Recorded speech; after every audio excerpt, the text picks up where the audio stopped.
This is part 2 of What If Naruto Was an Outsider. Uh,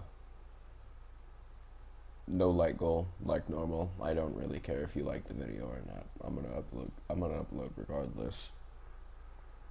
Uh, yeah, so I guess I'll just start. Not really feel like beating around the bush.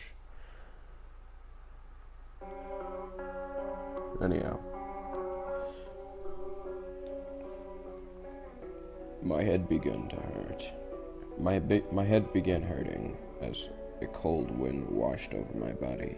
Groaning, I lifted myself from my bed and looked around my bedroom. Everything seemed in place, but there was this feeling I couldn't place it. But there was certainly something amiss. Standing up, I moved towards the door cautiously. Each step made the floor creak beneath me as my hand slowly hovered over the doorknob. I grabbed onto the door and went to open it, only for it to be locked. What the? Pulling once more, for good measure, I took a step back in confusion. How was my door locked from the hallway? Turning around, I fell back onto the ground. I fell back onto the ground in shock to see that half of my room had been torn out into the black emptiness of space.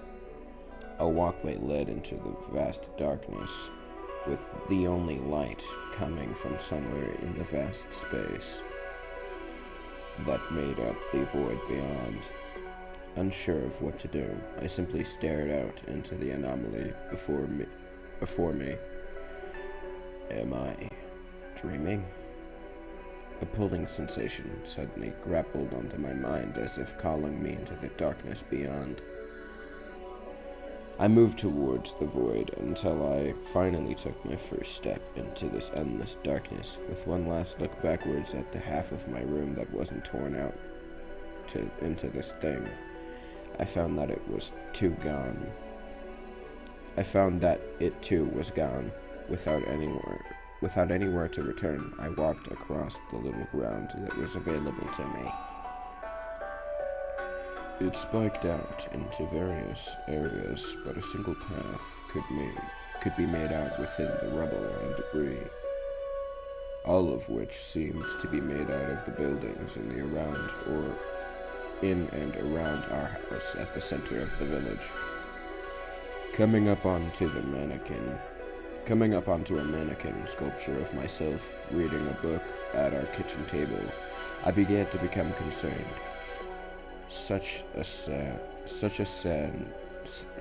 I apologize for my illiteracy, however you say it.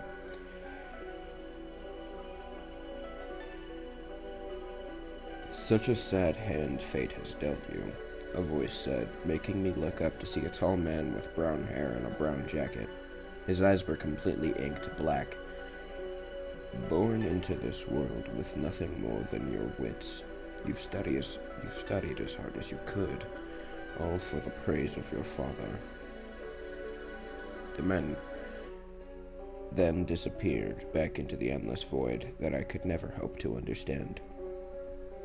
Continuing my trek, I came upon another scene of Minato and Yue smiling brightly as they practiced ninjutsu. But although you try and try, you'll never be able to make him smile like your sister. It was then I could see another being that looked like me, peering at them with a sad expression on his face from the shadows of a nearby tree. It feels like you were looking at their world through a window that could not be broken. A place that you can never touch because your world is so cruel. The man then disappeared once more, making me move along the designated path. The next scene was me being bullied. The next scene was of me being bullied by several people with several books in my hand, books that only made me sadder than I already was. Yet you continued to search for a way to slip into their world. to become a ninja and join your family in their happiness, but nothing came. In all your endless research, you learned that it was simply not possible. He walked around the people that bullied me relentlessly, and it wasn't just Toshi, Ken, and Michi. And though it was all you endured the pain of being the useless son, the parasite that was feeding off of Konoha's perfect family. Also, you would avoid giving your family a bad name. Knowing the routine, I moved along the path once the man had disappeared, finally coming upon a scene that made tears come to my eyes. The sculptures depicted me kicking Toshi out of the window with Ken and Michi at my side in shock. Finally, you decide to defend yourself, to show the bullies that you had a backbone all along, but it all goes wrong. My eyes looked into the pitch-black eyes of the person talking in complete sadness. Why are you showing me this? A very good question from a very smart boy. If you would follow me. The men disappeared once more, making me move along the path of broken buildings and torn-up trees. Finally, arriving at the destination, 10 darkened figures appeared before me, all of which had cloaks over their bodies. On the other side of the landing, three more dark figures stood ominously. You see, there's a darkness growing in the corners of your world, and death is sure to follow if nothing is done about it. The man said as he walked behind the 10 dark figures, before moving towards the 3 separate figures. Even in your own village, several tumors grow beyond the reaches of your father. Truly an interesting world you live in. Looking between the figures before me, I turned to the man in confusion. Even if this is true, how does it concern me? Because your sister is at the heart of it all. I sighed as my eyes moved to the figures once again. Even by just looking at the mannequins, I could tell each of them were powerful, maybe even more powerful than my father. Even if that's true, I can't do anything about it. I can't form jutsu. I'm not a ninja like my father and my sister. I'm just a nobody. Then let me give you something. A gift, if you will, from me. A burning sensation erupted from the back of my hand, making me look down to see a mark appear across it. To you.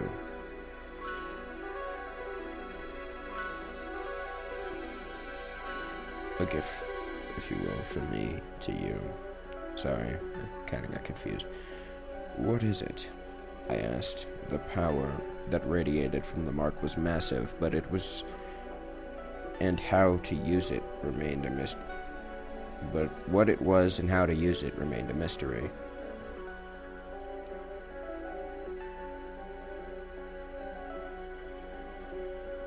Allow me to help you, young one. Some information that will make mastering my gift easier. He then tapped the mark on my hand, but when he did, memories that weren't my own swarmed into my mind, eager to store itself where it needed to be. I only gave you enough power that I feel you can handle at the moment. In time, I may give you more, but at present, you are still too young to handle the more advanced techniques. He looked down at me with a grin, as the information was stored and processed faster than he thought it would. You may stay here for a time to practice your newfound abilities, but you will have to return to your world soon. My voice eluded me as I thought over everything that was happening. Why? I questioned as I finally gained a grip on reality. Why help you, you ask? Or, why help, you ask? He leaned against one of the dark figures as he thought about the question. I don't very much care about what happens to your world, but by giving you something out of this world, I think it should make things more interesting. A grin spread across his lips as the thought of what this change will do in the future. If that is all, I will take my leave. Enjoy your stay here, and good luck in the future.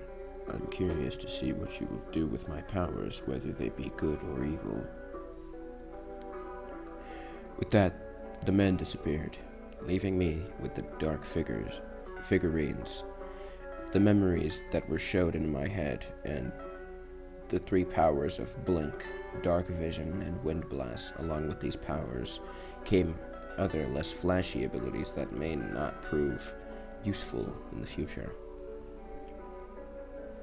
Scene change. Shooting up in my bed, a cold sweat covered my body from head to toe. Was all that real? Quickly looking down at the back of my left hand, the symbol remained etched onto where the mysterious men had placed it. So it actually happened. Sighing, I stood up and looked out the window. The street lights poured into my second-floor room, giving me a source of light that wasn't the overhead light. What time is it? Looking at the clock up by my bed, the red number said that it was 30 minutes until midnight. With nothing to do, and certainly not being tired, I stood up and grabbed a fresh pair of clothes before moving to the washroom across the hall. The hallway was silent, which meant that everyone had long since gone to sleep. Once I was in the wet room, I let the warm water pour over me in an attempt to help calm my rampaging mind. I was in that void for what felt like days, but when I woke up, it had only been 6 hours. Did time work differently within that place? Once done, I put on the clothes that I had prepared: gray pants, shoes, and a black shirt. I finally put on a jacket that I normally wore underneath my uniform and walked to the door leading to the streets. Naruto? I quickly placed my left hand into my pants pocket and looked to the source of the voice. Hey, it was Minato. How are you feeling? I'm doing fine, just need some fresh air. Do you need to talk? No, you just need to walk around a little. I grabbed the doorknob but stopped when something came to mind. Yes, Yue. I haven't told her. Figured it would be something you'd want to tell her yourself. Opening the door, I felt Minato not move from his spot. Don't stay out too late. Not responding, I closed the door and walked out into the summer night of Konoha. People walked about, minding their own business as they went about their nights. I saw a weapons shop as I mindlessly wandered the streets of my home and decided to enter it. I need something to cover up my hand. Maybe they'll have something. The bell above the door rang as I entered the store that was completely empty save for the clerk. He had a thick brown hair and eyes with tanning skin.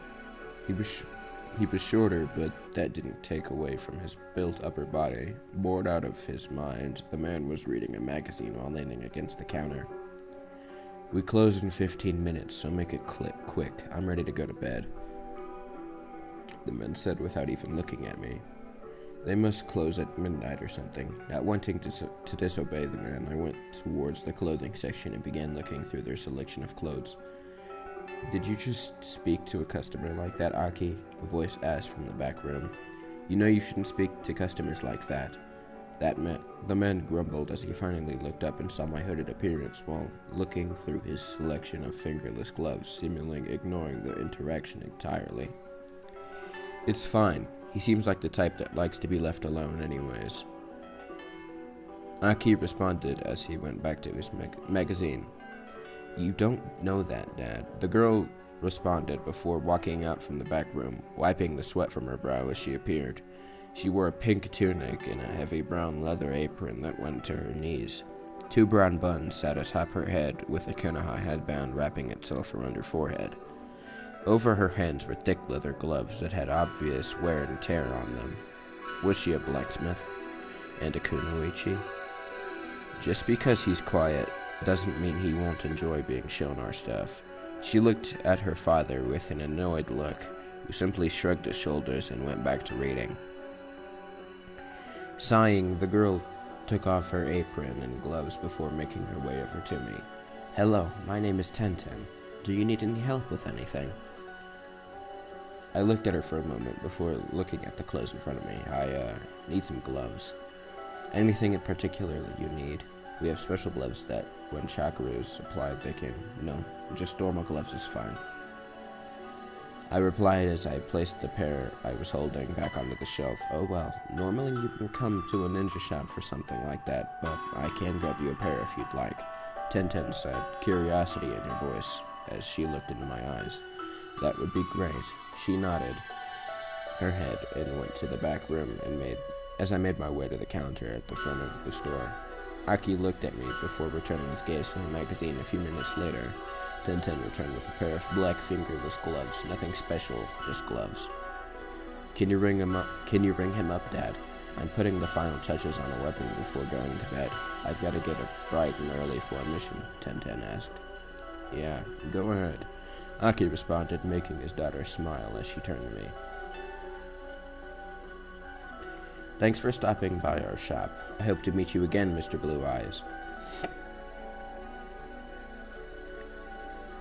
Tenten said before disappearing back into the depths of their shop. Aki looked at the gloves before looking at me.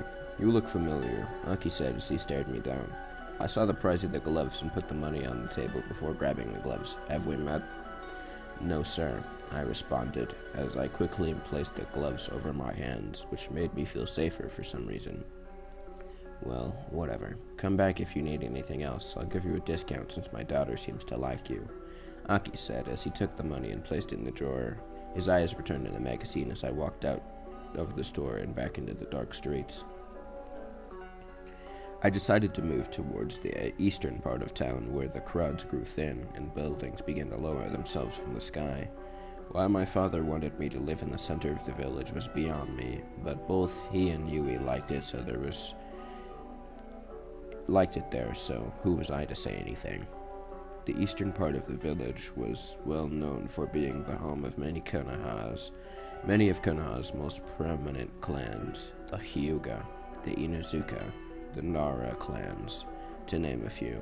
This place was cleaner and had far less people walking around its streets, walls lined to the edges of the roads, keeping people's peering eyes from seeing the clan's private business. While this place was dull and lifeless, a certain charm could be seen from the various buildings and people that walked here.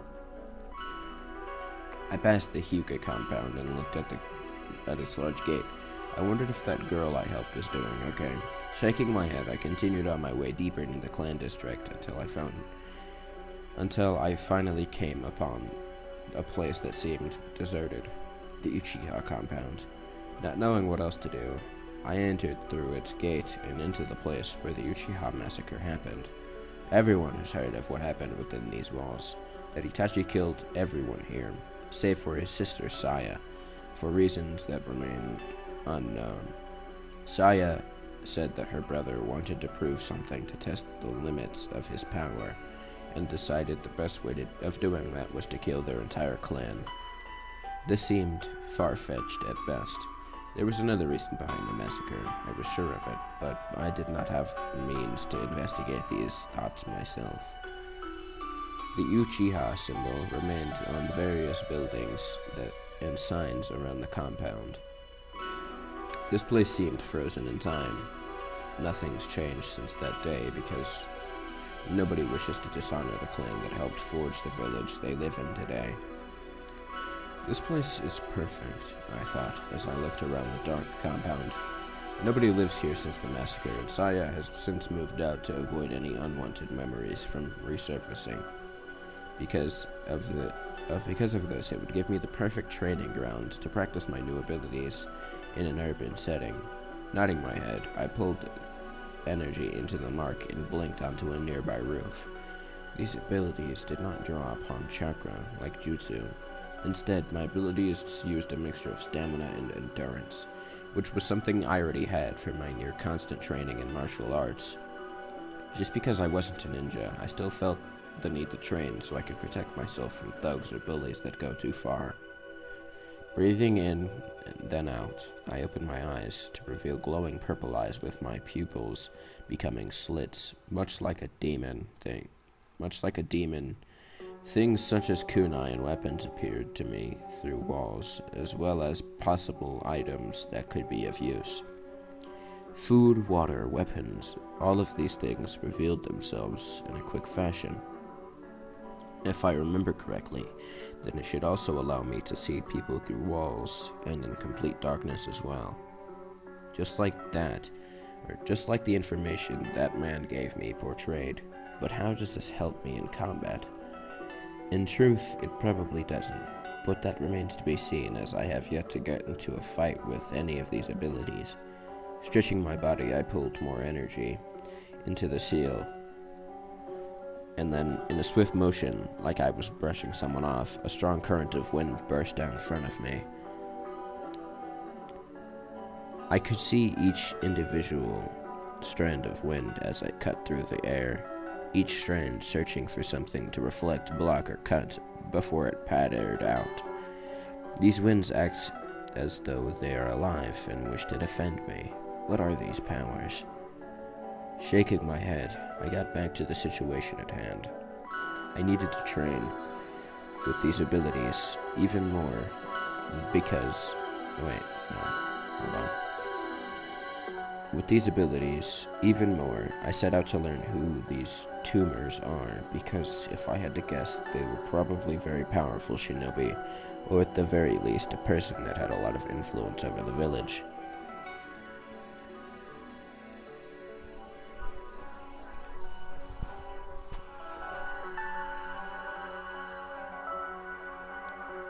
Breathing in and out.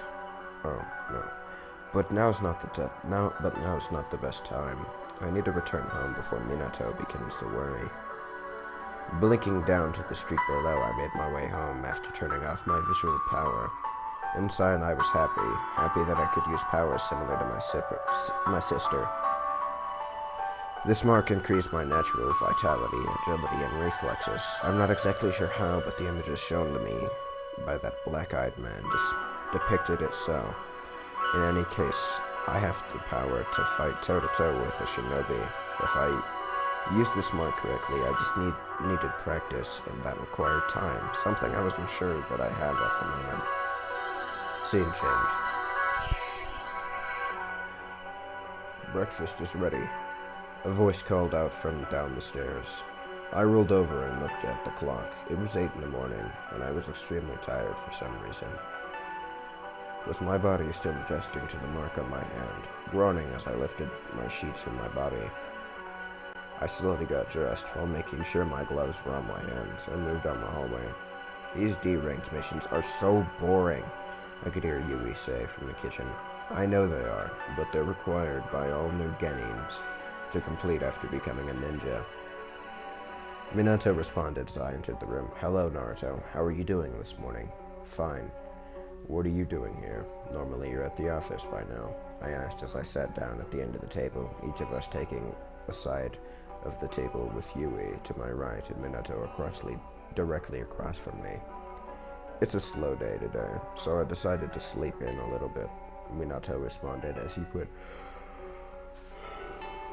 put some rice into a bowl and slid it over to me. How about you, Yui? Long day.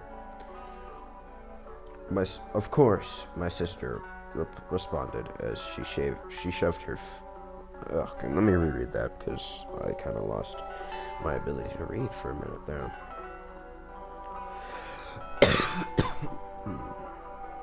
Of course, my sister responded as she shoved food into her mouth.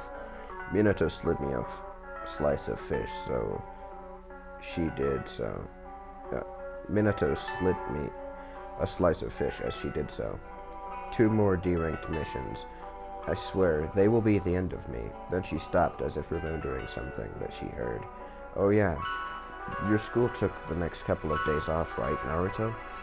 You lucky dog, you. I wonder what that's about. I frowned slightly at her words before glancing at our father, who also shared a discouraged look.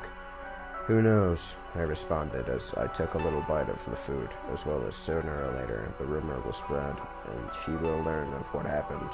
But I'm assuming exactly who was involved with will remain a mystery until Minato decides it will be it will be it will be released to the public, or if the parents of the killed child begin spreading these rumors. Oh no, I need to meet the rest of the team. I need to meet the rest of Team 7 in 10 minutes. I'll see you two later. With that, Yui dashed out of the front door, making Minato and I stare at the open door in confusion. She's never short on energy, is she? I asked, making Minato sigh with a smile. Yui is like your mother in that regard, hot-headed and always full of energy. So what's the real reason you're not at the office? And you're more like me in this regard, always seeing underneath the underneath. I furrowed a brow at this, making Minato laugh as he took Yui's empty plate to the sink. Anyways, I decided to go in late because of what happened yesterday, but you seem to be fine. Minato began washing the dishes as he talked. I'm surprised it didn't take long for you to recover from a fairly traumatizing experience. I guess not. It's actually been a couple of days for me, but it didn't matter. I had killed Toshi, whether by accident or on purpose. The result remained the same in my eyes. A little part of me died when the explosion rocked the building, and his insides were sprayed across the walls of my school. We stayed silent for a while, the only noise coming from the faucet water hitting the dirty plates. I could tell that he was having a hard time trying to find the right words, but he was always better at talking to Yui than he was with me. Once the dishes were complete, he turned the water off and turned to me. What are your plans for today? Well, I was wondering, can I go with you inside the Hokage Tower? Minato looked at me in surprise. If you want, but it's kind of boring today. Just a few meetings and paperwork. Minato replied. That's fine. Just want to be with some men at the moment. I lied. It's certainly been a while since you've came with me to my office, but sure, Minato said with a bright smile on his face. In truth, I wanted to investigate these tumors that I was forewarned about, and if it's actually true or not. The politics of the Hidden Leaf Village are very open compared to the other hidden villages. Councils and other offices are often allowed when concerning the wellness of the village as a whole.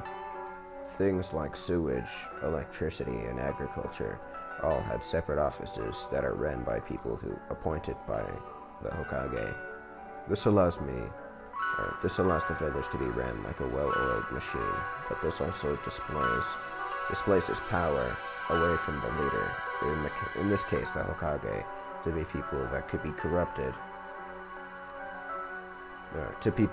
corrupted in a sense. I was surprised that nothing has gone wrong since the opening of a political power with the appointment of the third Hokage years ago, and even now, pressure on my father to give away military power to a joint council of clan heads and other political shareholders has only increased since he took office.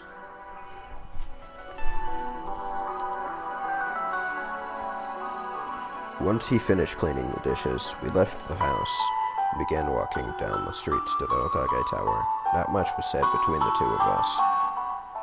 He couldn't ask how my missions were going, or question how far along I was to mastering some jutsu or another. He couldn't relate to who I was, or what I was going through, and I couldn't relate to his position either. We were just too far apart, him and I. I doubt he ever wanted a son that couldn't use chakra. If it was just Yui, I wonder how happy he would have been. At least I know I have a little secret that makes me more powerful than many believe. And here we are, my home away from home, Minato said as we entered his office.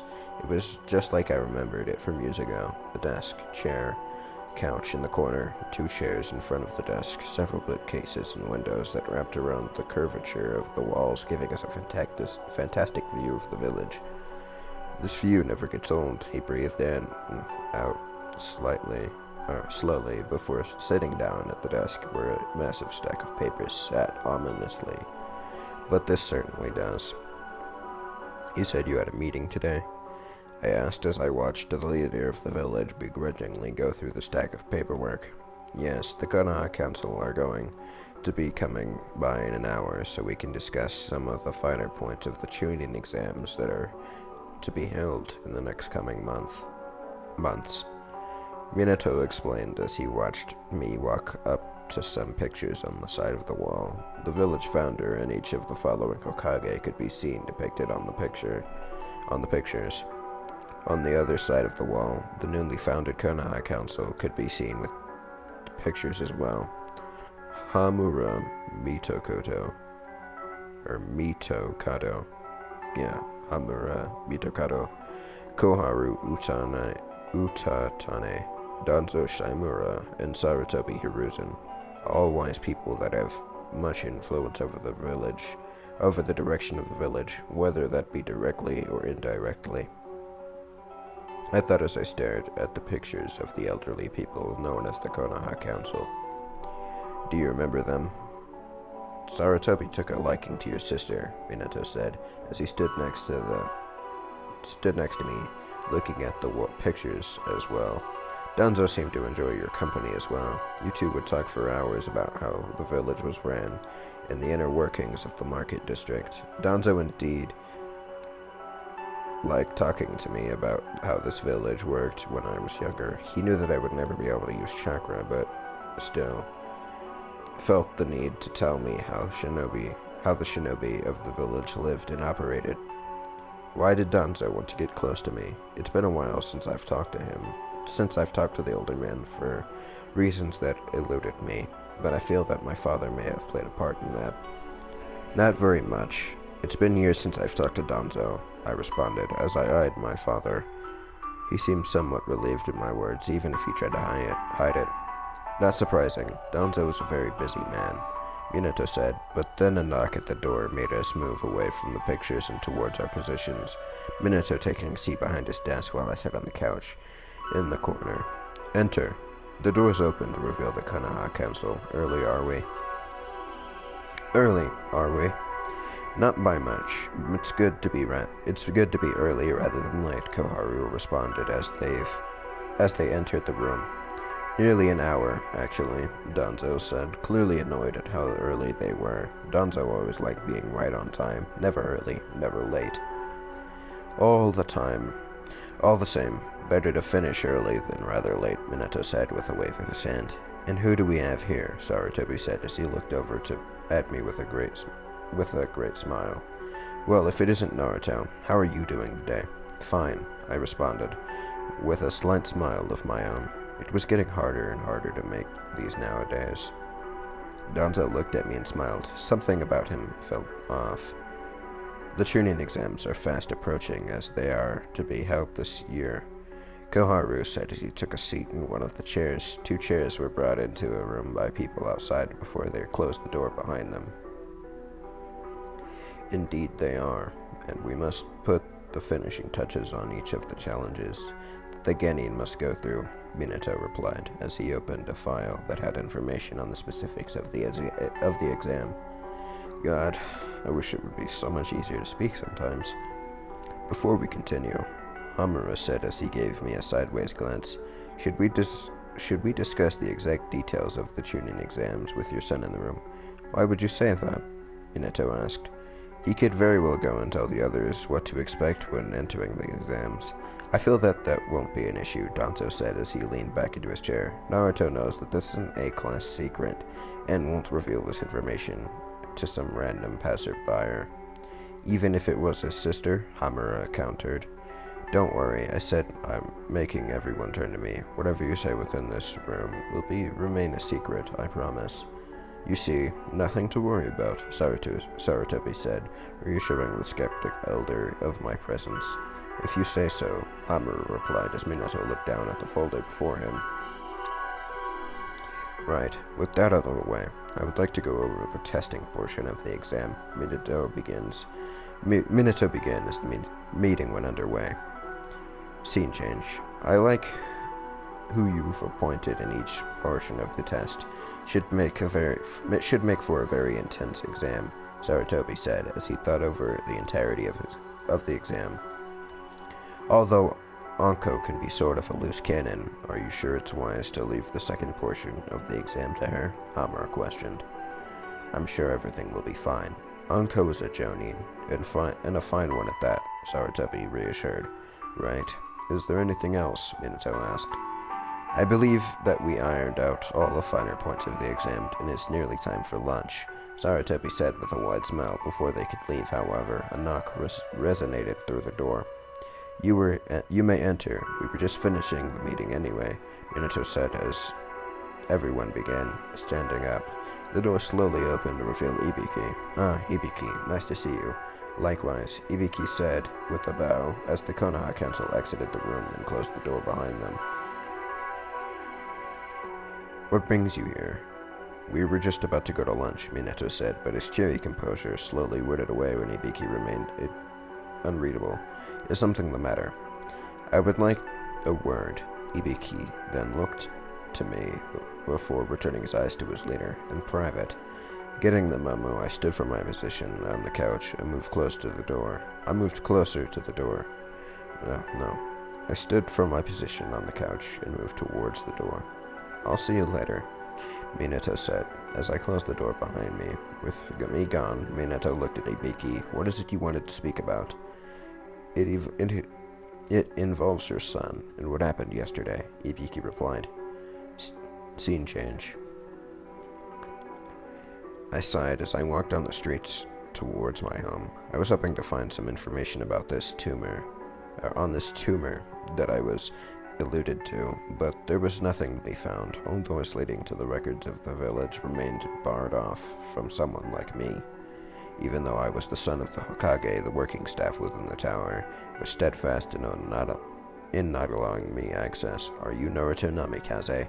A voice asked me, making me stop in my tracks. Looking over my shoulder, 3 people stood there in the center of the street, one with a tall woman with black hair and a white mask over her face, while the other two had black hair and masks as well.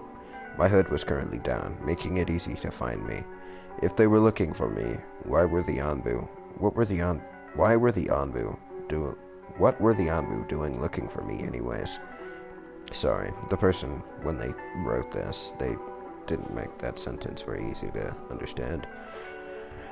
Did you even have to ask? I responded, my eyes staying firmly on the black-haired woman that spoke. She scoffed as she placed her hands on her hips. I'll take that as a yes then. People were beginning to stop and look at the scene that was being made. It wasn't every day Anbu made themselves visible in the general public, but they looked and sounded different from Anbu that I met the other day. You were to come with us. On what grounds? I questioned. By orders of the CCC, we have been tasked to bring you in for questioning, the woman said as the group took several steps towards me. The CCC, or the Collective Civilians Council, are a recent addition to the village that was created to survey non-shinobi cases and take judicial action when necessary. My father was persuaded to create them to alleviate some pressure from his shoulders so he could concentrate on more important matters. If the CCC was here, that means 2 hands were placed firmly under my shoulders, shaking me from my stupor. You have the right to remain silent, son of the Hokage. With that, we disappeared in a swirl of leaves, leaving behind a very confused crowd. Scene change. What do you mean the CCC is investigating my son? Minato shouted as he stood from his desk. I'm sorry, Hokage-sama, but since this is... Ibiki went to say, no, it's not. That's my son. How could they be investigating him? Besides, nobody should know about what happened yesterday besides us and the parents of Toshi. They went to the CCC and claimed that their child was murdered by Naruto, Ibiki said as Minato fumed at what was going on. Since this is a case between 2 non-shinobi, they have since taken custody over the case, which also means Danzo has some major influence over what happens to my son. Minato sighed as he sat down in his chair. I had no idea that creating the CCC would backfire like this. The original idea of the CCC was pitched by none other than Danzo, who thought that there was too much pressure riding on the Hokage's shoulders.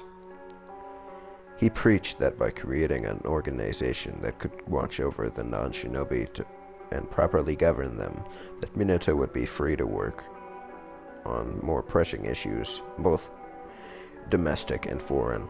Danzo even said that he would help them throughout the process with this guiding hand, create a council similar to the Konoha Council at the time, Minato was still a young Kage and thought this was a fantastic idea, but now that the CCC was firmly in place, Ibiki remained silent as he watched the Hokage think over his options. Minato had very little power within the CCC, because Danzo has made sure that the only way Minato could gain entrance within its walls was through him and him alone. "What are their plans?" Minato asked. "I'm not sure, but they're probably going to bring him in for a more private screening session."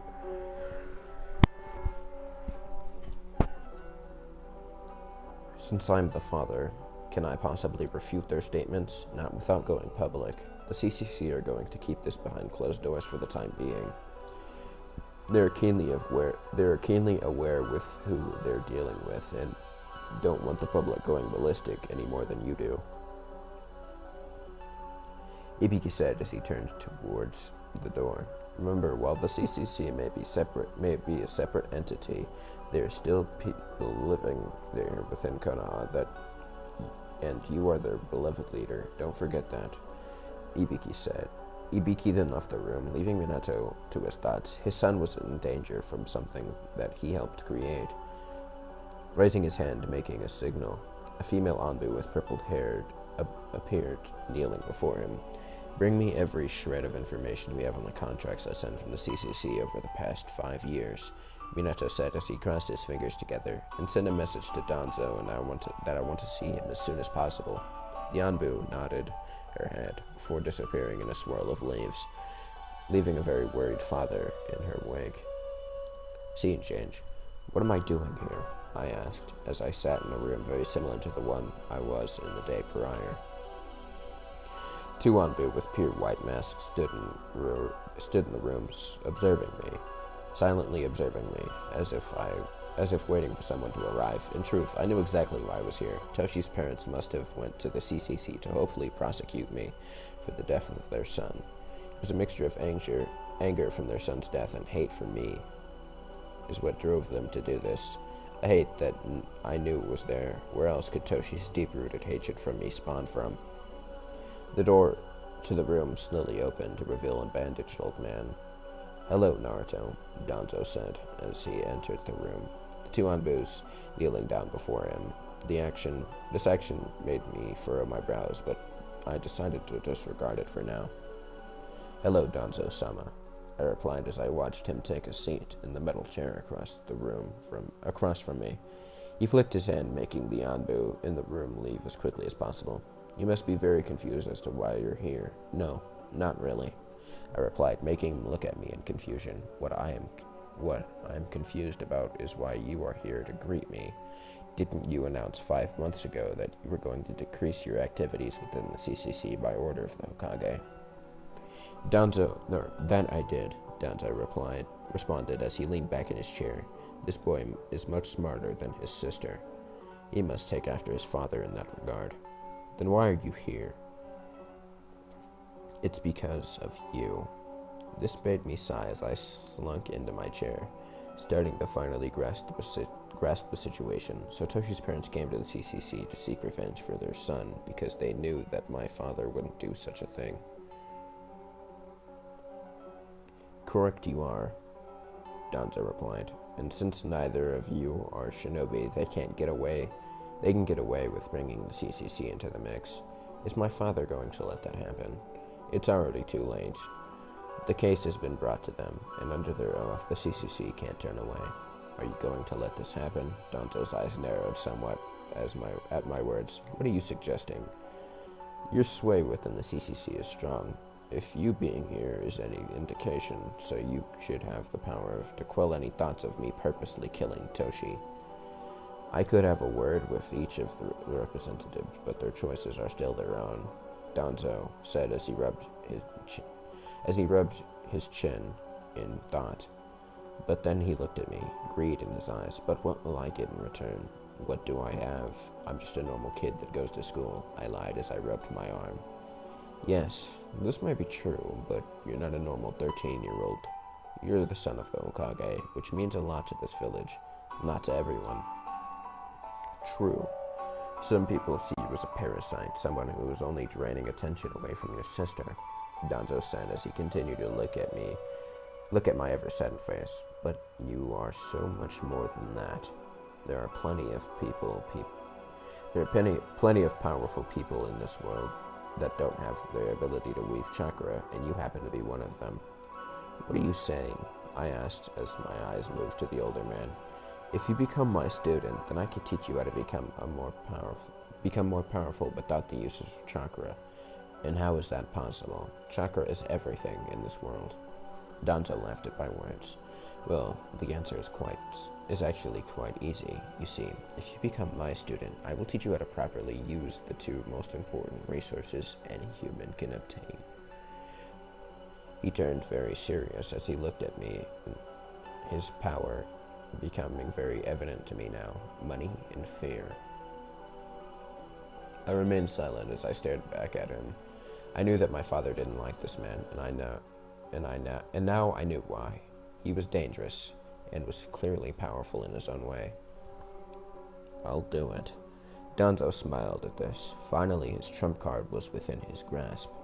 I'll have a talk with the CCC. I'm sure they'll listen to me after Oh, give me a second. I need to recompose myself. I got a little too excited reading. I apologize. I'm sure I'll get a lot better when my future content comes out.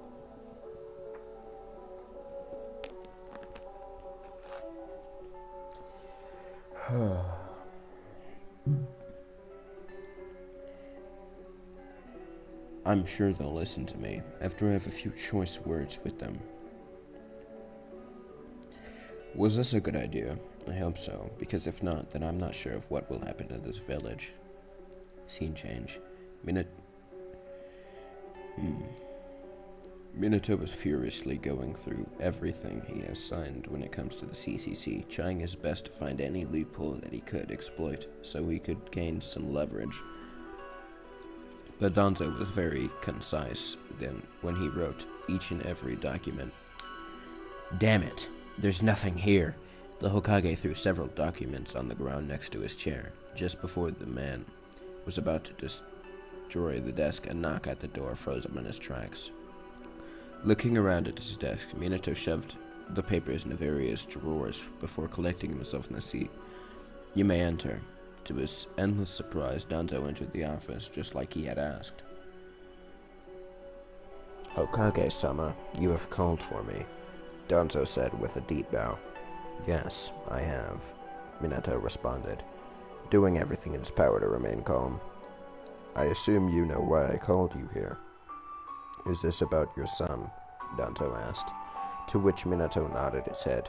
As you know, the CCC is their own. Danzo. Minato said, dangerous vibes radiating from his person. The older man sighed before shaking his head. Once I heard about your son's situation, I talked to all 5 of the CCC representatives. Your son, Danzo said as he moved out of the way to reveal me standing in the doorway, making Minato's eyes widen, is free to go. Toshi's parents have been compensated and everything is settled. That went well. The CCC isn't this massive corrupt business like you have been led to believe. They're Konoha citizens, just like you and I, Danzo said as I entered the office. Now that this little hiccup is out of the way, I'm a very busy man and have much to do, Danzo said with a bow. Have a good day, Hokage-sama, Naruto. I now stood in the office alone with my father, who just stared at the now closed door in confusion. Was Danzo happy? It was the first time he has ever sensed anything close to happiness from the elder man. Once the astonishment wore off. Oh, one moment.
Drag. It's a shame I don't know how to edit, or I would have just edited that out. I apologize for that little jump in, interruption, I mean. I shall continue, I suppose.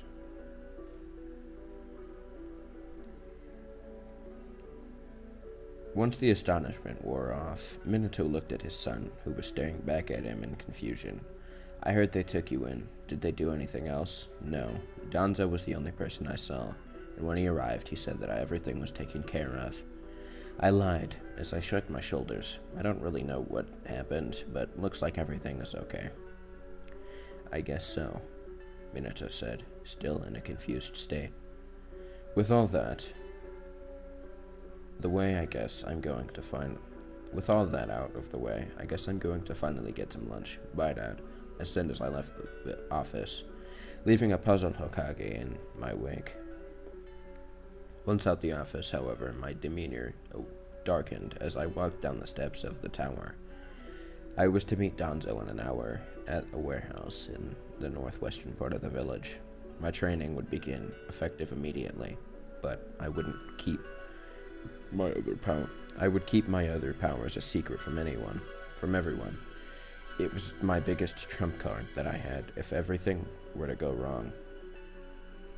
Finding my way out of the tower, the bright sun blinded me for a moment, but this subsided just as a group of 4 people approached the entrance. Naruto, fixing my gaze on the approaching group, I found that it was my sister and her team 7, if I recall the number correctly. It is you.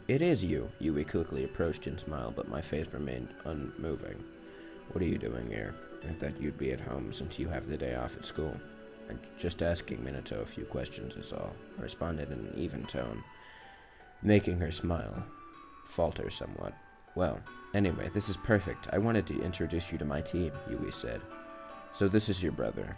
A pink-haired girl asked as she approached me. You must be Sakura, I said, making her blush somewhat. How did you know my name? You wouldn't be a stalker, would you? My brother is not a stalker, Yui defended. Yui has gone into great detail about you. About all of you. Sakura has pink hair, Saya has black hair, and is a real jerk, I said as I pointed towards the Uchiha, who scoffed and looked away. The Huchiha Girl, that shoulder-length girl. Ugh. God. It's like my mind is deteriorating. The Uchiha Girl had shoulder-length black hair with a blue shirt and white shorts, and Kakashi wears something over one of his eyes, and is always late to meetings. Shh, you can't tell them these things, Yui said in embarrassment. Whatever, have a good time with your D-ranked missions, I said as I moved by her and towards the crowd of people walking by the Hokage Tower. Naruto, do you want to, Yui began to say, but he disappeared into the sea of people. Have lunch with us. Is your brother okay? He seems sad, Sakura asked as they looked at where the twin blonde once was. I don't know. It feels like he's been growing further and further away from me each time I talk to him, Yui said, a frown gracing her features. Kakashi stared at the spot as well, but decided to keep to his own thoughts instead of talking. Well, come on, young ones. We have one more mission to complete before we're finished for the day, Kakashi said as he shepherded the 3 genin into the tower. Scene change. Good to see that you know your way around the village. Finding this place was half the challenge, Danzo said as he stood at the entrance of a massive warehouse. Why did we come all the way out here?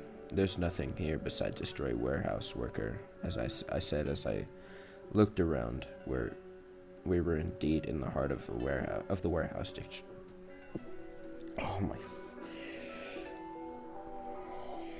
Oh, this is really irritating me. We were indeed in the heart of the warehouse district, which meant that nearly nobody was out here. You'll see.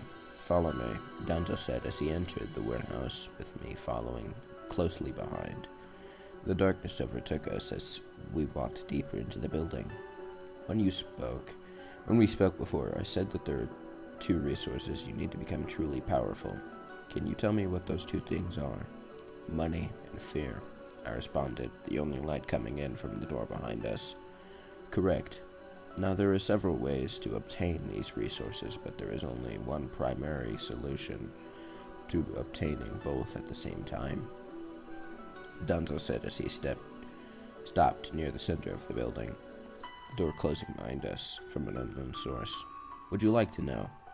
Tell me, I responded as the darkness completely overtaking us.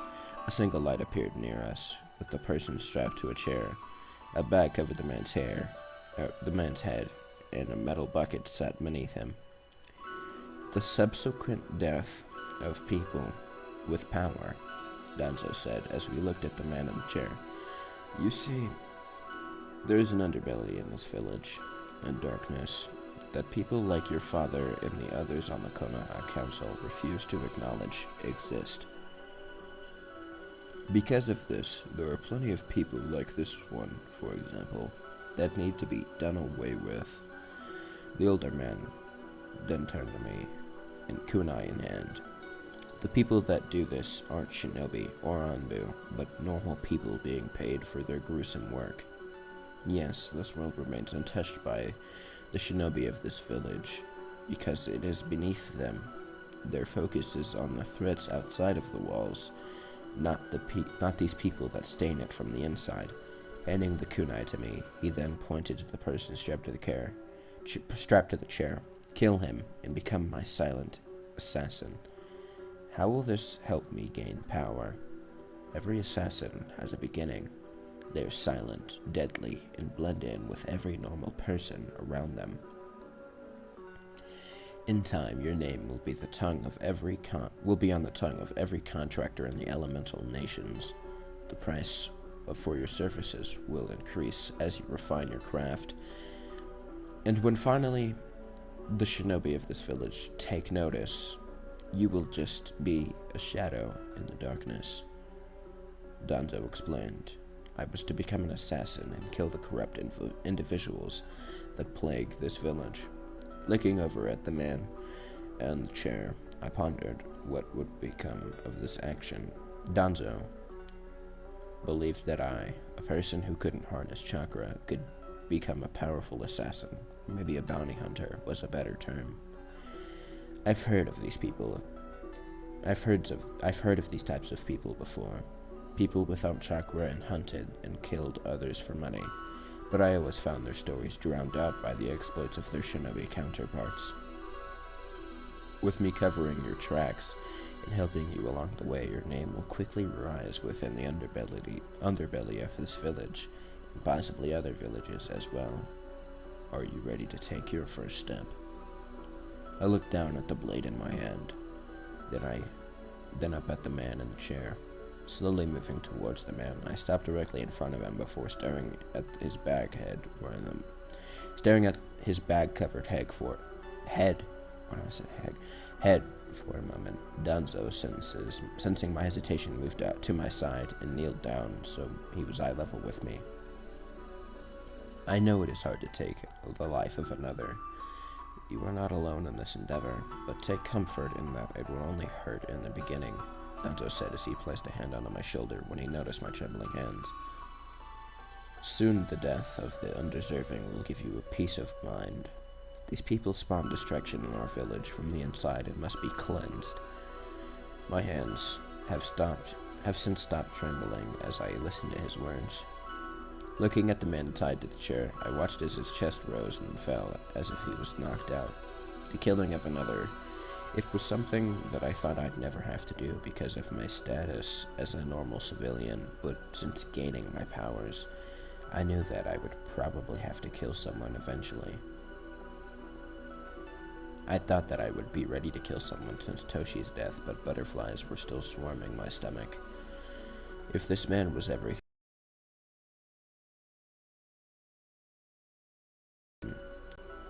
have a nice long rest, I said before slamming the blade down onto the man with a grinning Danzo behind me.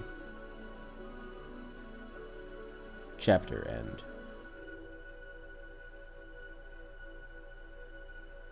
Author note. So here is chapter 2. Naruto has 3 abilities as of now, and will gain more in the future. The gender swap, of course, Sasuke into Saya, and this is not for pairing reasons. The reason I changed Sasuke's gender was because I wanted the descendants of Indra and Ashura to be the same gender. Saya's personality remains largely the same as her male counterpart, but is simply female instead. Why is this, you may ask? Well, I'm not entirely sure, but for some reason I felt like they needed to be, so I did it. This shift won't change much in the terms of Team 7's adventures, but I felt like it needed to be addressed.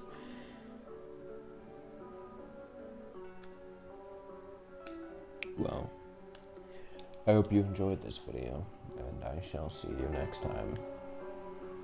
Have a good evening, or morning, whatever time it is. And if you like the video,